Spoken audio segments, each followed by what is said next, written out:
ปากกาลงมานี่ลงมาแม่ลงมาแม่ลงมาจะเสียว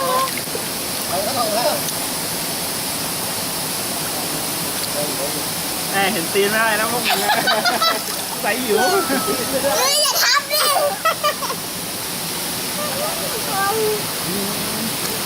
มาเลย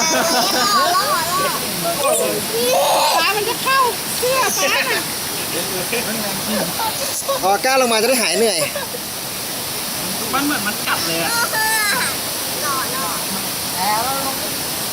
มันสตีนไหมแล้วก็มันกัดสตีนไหมยังไม่ลงเลยมันกัดสตีนเลยเต็มเลยดูดิร้อยมันกัดสตีนม้าน่ะดูดิไว้เลยกลัวแล้วเข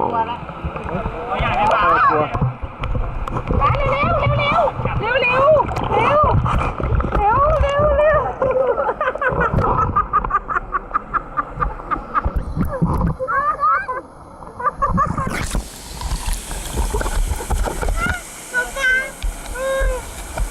เอาอีก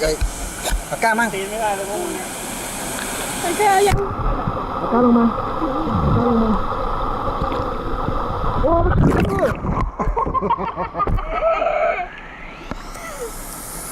เร็วอย่าให้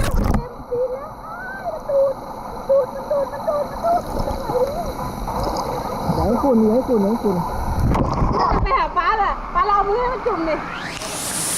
เอาแกทำแม่นะพ่อ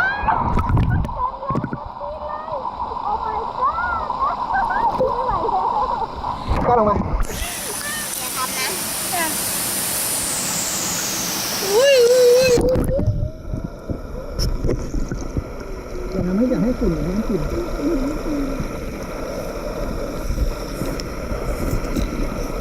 Wow.